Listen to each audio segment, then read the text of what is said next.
नमस्कार दोस्तों, मैं बीएमसी बाल मुकुंद चौधरी स्वागत करता हूं अपने पॉडकास्ट की इस दुकान में।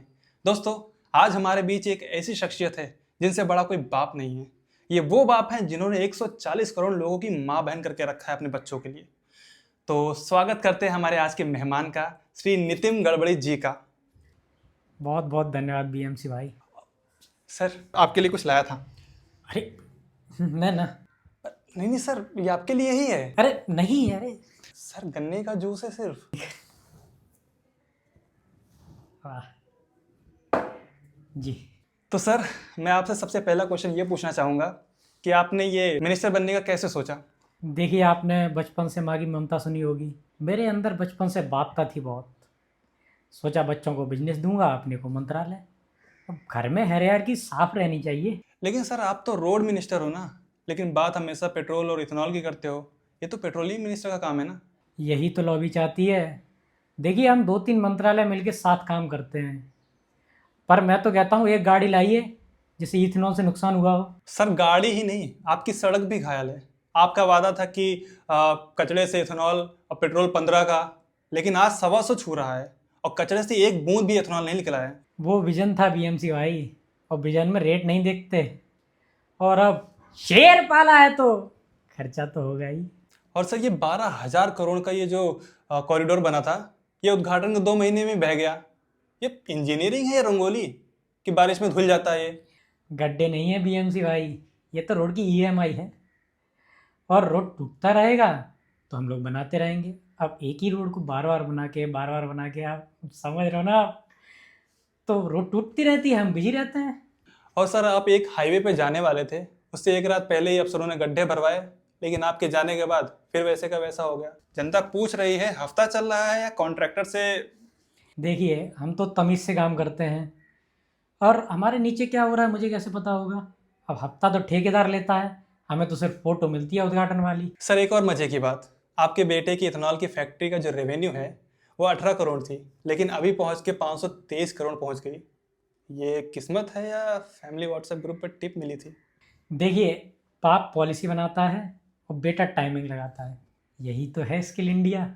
सर, बर्निहाट करके एक जगह का नाम है जो कि 2022 से 2023 में सबसे पॉल्यूटेड शहर में गिना जाता है, लेकिन 2024 में एक और इथेनॉल की फैक्ट्री खोल दिया आपने।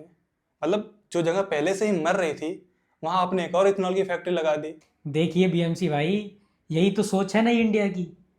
जहाँ इंसान पहले से इतना बीमार है, वहाँ 1-2 वायरस और डाल दो, क्या फ़र्क पड़ता है? इसी को तो कहते हैं one stop pollution, sorry solution. सोचिए कितना पैसा बचा दिया लॉजिस्टिक ने। सही, ये तर्क तो बिल्कुल वैसे ही है कि घर में पहले से ही आग लगी है और आपने पेट्रोल का टैंक लगा दिया वहां पे एफिशिएंसी के नाम पे। बिल्कुल सही समझे बीएमसी भाई। और सुनो, हमने तो इन्वायरमेंटल क्लियरेंस मांगा था, बस डिटेल इम्पैक्ट असेसमेंट वाला रूल हटवा दिया था 2021 में। छोटी सी फॉर्मेलिटी थी, हटा दी। अब सांस लेना जनता की मर्जी है, और फैक्ट्री लगाना हमारा राइट। वाह सर, ये तो सीधा सीधा जनता झेले और फैक्ट्री चले वाला मॉडल है। यही तो टैगलाइन बनानी थी अगले चुनाव के लिए। बहुत बहुत धन्यवाद बीएमसी भाई।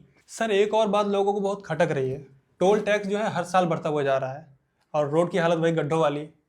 अब बड़ी वाहन जो है एक तरफ का 700 देती है और गाड़ी की कमानी टूट रही है वो अलग। ये टोल थोड़ी है बीएमसी भाई। देखिए, मैं आपको बताता हूँ, ये तो ईएमआई है फ्यूचर के लिए।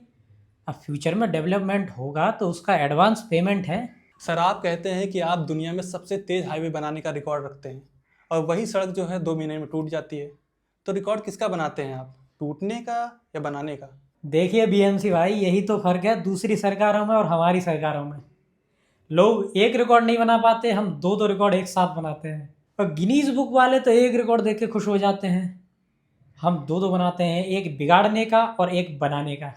यही तो एफिशिएंसी है। सर, एक और सवाल पूछना चाहूँगा आपसे। आपने कहा था कि आपको दुबई के प्रिंस ने उधार में मांगा था कि इंडिया की रोड इतनी सेक्सी कैसे है। हमारी जनता का कहना है कि हमारी रोड जो है वो दुबई का मुकाबला नहीं कर पाती है, हर मानसून में बिखर जाती है, तालाब बन जाती है। देखिए बीएमसी भाई, अब दुबई में तो बारिश होती नहीं है, तो सड़कें टूटेगी कैसे? और हमारे यहाँ बारिश होती है, सड़कें टूटती हैं। इसका मतलब सड़कें बारिश को रिस्पेक्ट दे रही हैं, पानी को सीधा ज़मीन के अंदर भेज देती हैं। इसी को तो बोलते हैं ground water recharge scheme. Sir, लोग सोशल मीडिया पे काफ़ी आलोचनाएं कर रहे हैं आपकी। एक तो कह रहा है कि रामायण में जो पुष्पक विमान था वो इथेनॉल से उड़ता था। अब देखिए बीएमसी भाई, लोगों का काम है आलोचना करना, हमारा काम है काम करना। अब हो सकता है कि भगवान राम ने हमारा पथ प्रदर्शन किया हो, भगवान राम भी तो हमारे ही हैं। हो सकता है कि पुष्पक विमान इथेनॉल से उड़ता हो। सर एक ने और लिखा है कि अभी तो सरकार ने सिर्फ गन्ना आपकी कार में डाला है, और एक ने लिखा है वाहन चोद। अरे बीएमसी भाई, अब इनको नज़रअंदाज करते हैं, इनकी बातों पे ध्यान देंगे तो हम कहाँ काम कर पाएंगे। और बात रही गन्ना डालने वाली, तो उसकी ज़रा आईडी देना मेरे पीओ को। एक आखिरी क्वेश्चन आपसे पूछना चाहूँगा कि आपका फ्यूचर डेवलपमेंट के लिए कुछ प्लान है, कुछ विजन है? हाँ, ये सवाल आपने बहुत ज़रूरी पूछा है। देखो, मेरा एक ऐसा विज़न है कि मैं एक ऐसी चीज़ बनाना चाहता हूँ जिससे लोगों की भी प्यास बुझे, और जिस वाहन से वो चलते हैं उस वाहन की भी प्यास बुझे। क्या बात है सर। चलिए सर, बहुत ही अच्छा लगा आपसे बातचीत करके। बहुत बहुत शुक्रिया आपका। बहुत बहुत धन्यवाद बीएमसी भाई। तो दोस्तों, आज के पॉडकास्ट में बस इतना ही। इजाज़त चाहता हूँ आपसे। मिलते हैं आपसे नए पॉडकास्ट पे, नए एपिसोड में, नए मेहमान के साथ। Till then take care, bye bye.